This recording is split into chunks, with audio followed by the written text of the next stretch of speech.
are less than 6 weeks away from Eagles training camp. Are they still the clear-cut favorites?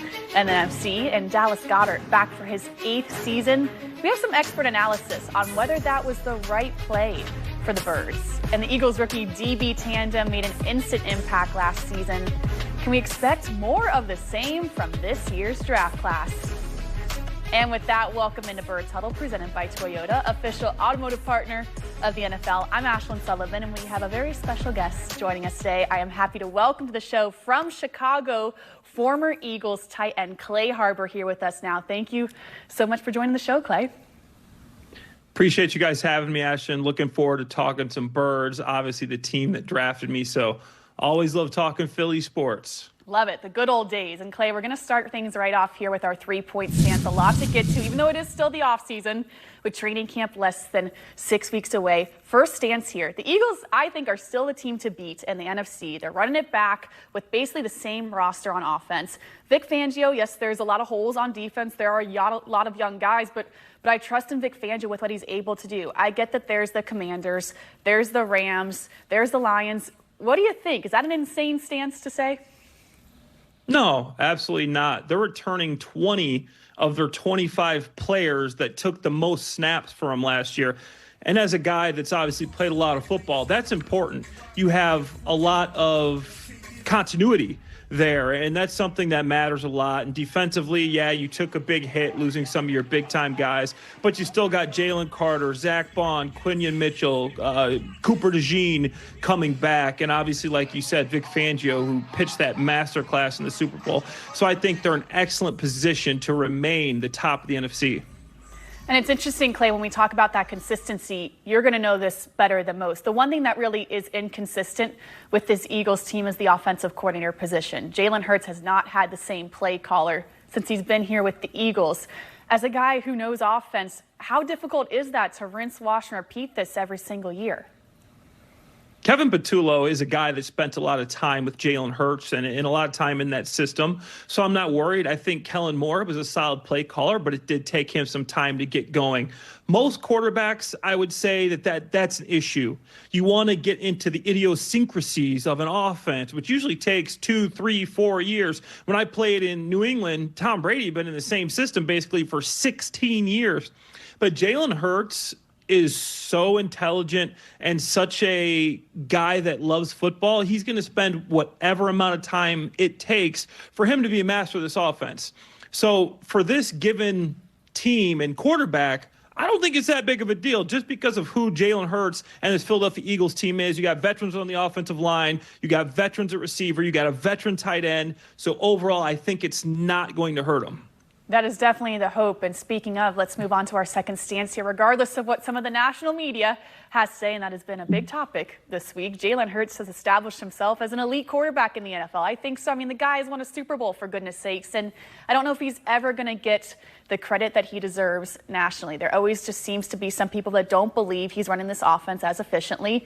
Frankly, I think especially last season, he didn't need to, right? With Saquon Barkley. And I wonder now with Kevin Patullo taking the reins of this offense, this offensive coordinator, is he going to give Jalen the chance to lead a more pass-friendly offense to maybe prove all the doubters wrong? We'll see. Well, let's start with the run game, Ashlyn. I think that people don't realize that Jalen Hurts is a big part of the run game.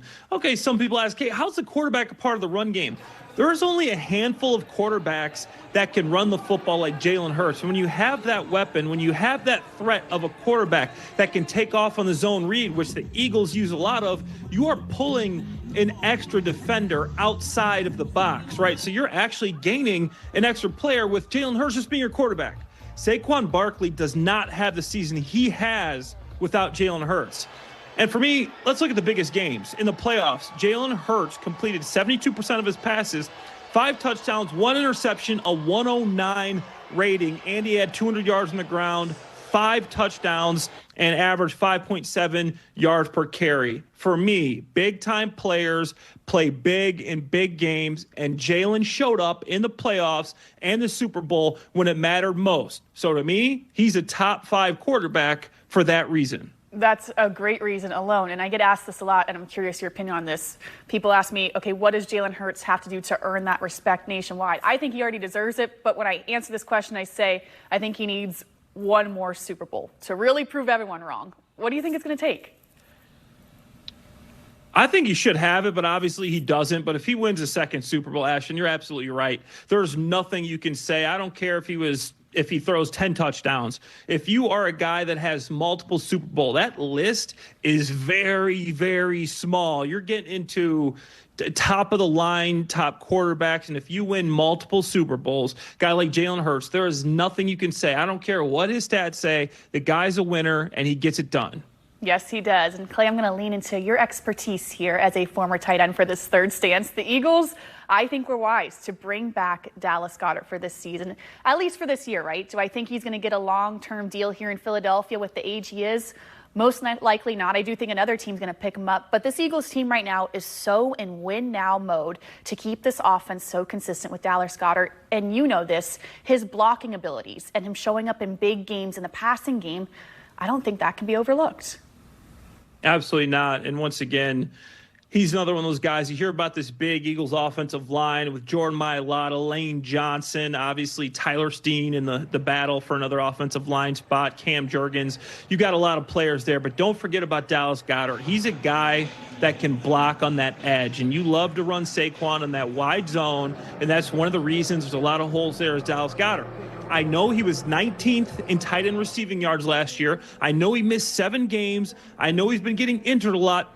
But let's look again, Ashton, at when it mattered most. In the playoffs, who led the Eagles in receiving yards and receptions? Was it Devontae Smith? No. Was it A.J. Brown? No. It was Dallas Goedert. He caught 85% of the passes thrown his way, had a 128 passer rating when targeted.